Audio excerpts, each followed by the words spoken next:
Hey guys, and welcome back to my YouTube channel. I am super excited to bring you on my wash and go tutorial. We're going to get straight into the video. Just a little bit of background about how I like to prep for my wash and goes. I like to put a little bit of conditioner in my hair right before I get out of the shower, and then I like to do twisting to lock in moisture. So I like to do twist instead of just clipping my hair up. The conditioner also helps with keeping my hair pretty moisturized while I work on certain sections.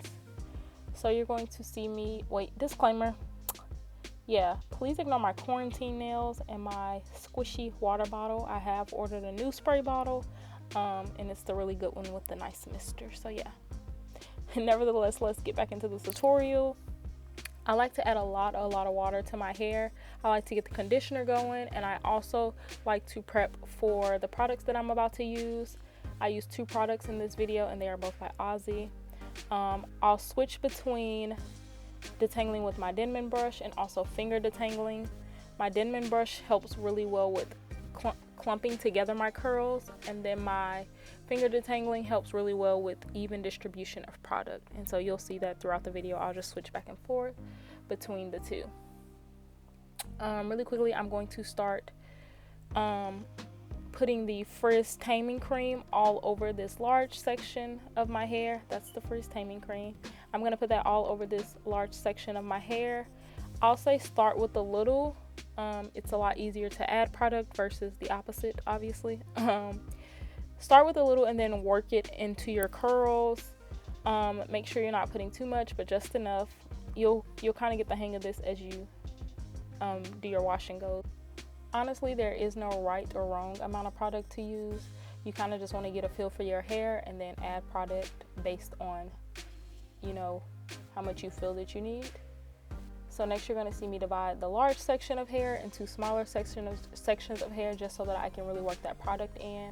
I'm going to start with the Instant Freeze Gel directly onto my roots. I'm going to really focus that product onto my roots just so that I can bring it down to the rest of my hair. And I'm going to use a mix between simply separating my curls and also like the shingles method throughout this entire tutorial. You'll see where I just go in and I constantly pull my curls apart, and I just make sure each curl is really saturated with a lot of product because that really helps keep down frizz. And working in these smaller sections really gives me more control, and so that's also a really good tip that I suggest doing, especially if you are just starting out with your wash and goes. I will add water, and I'll add the Frizz Taming cream and Instant Freeze Gel on an as needed basis. Throughout the entire tutorial, there is no specific order. Just make sure you are really coating your hair because you want to keep down as much frizz as possible. And so these 3 products work really well together to keep down frizz.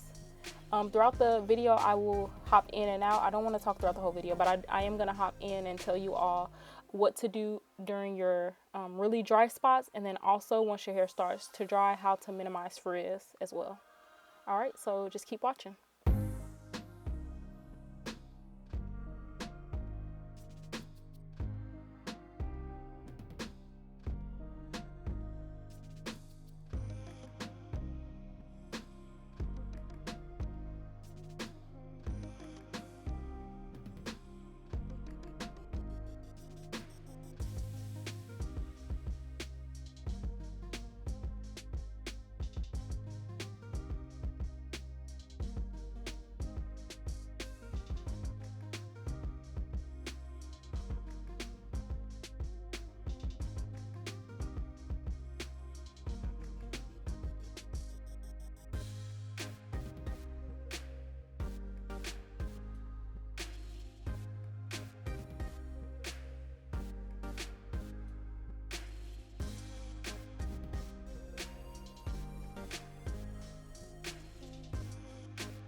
So I just wanted to pop back in and talk about the top part of my hair where a lot of this blonde is located. It tends to be a really dry part of my hair. I mean, honestly, it was dry before the blonde, but it's really dry now. And so I really like to work in super tiny small sections when I'm dealing with the front part of my head. As you can see, I'm going to separate the small sections into even smaller sections. I'm going to make sure I add a lot of water, a lot of cream, a lot of the Frizz Taming cream, and then also a lot of that gel, just because I want to try and minimize as much frizz as possible. And a little bit toward the end of the video, you're going to see where this portion of my hair is still going to frizz up a little, but when it starts to dry, I'm going to teach you a little trick about how to keep the drier parts of your hair from frizzing up. Okay, so just keep watching and I'll pop back in.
So these are the finished results of one side of my head. As you can see, my curls are super moisturized. They have lots of product. It looks pretty healthy. As y'all can see, that spot is still slightly kind of dry. I don't know if y'all can tell, but it's still slightly dry. And so when it starts to dry, it's going to start to frizz a little bit. But I'm gonna show you how to. That one spot right there is still dry. But it's just naturally dry, so I'm going to show you how to kind of combat like the naturally dry spots in your head. And this is my full head, completely finished. As you can see, that side of my head has already started to dry, and so it's you know, it's dry. But my curls look super good. You can tell that it is going to dry well because it is still wet and it looks nice. That's how you can tell if you have a good wash and go, if it looks nice before it even dries. And then this is the clip I decided to add because I wanted to show you all what to do if your hair starts to frizz as it is drying.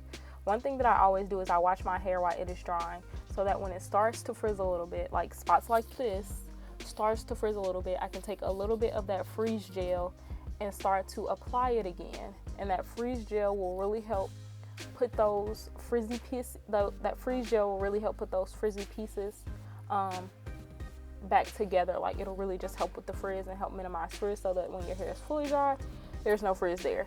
So I highly recommend that when your hair starts to dry, if you notice like a frizzy piece or two or a little frizzy section, go back over it with gel. You don't have to add any water to it. You don't have to add any of the Taming cream, the Frizz Taming cream. Simply just add a little bit of gel to your fingers and then just go over the curl. That's all you have to do, and this will make a world of difference in your wash and go.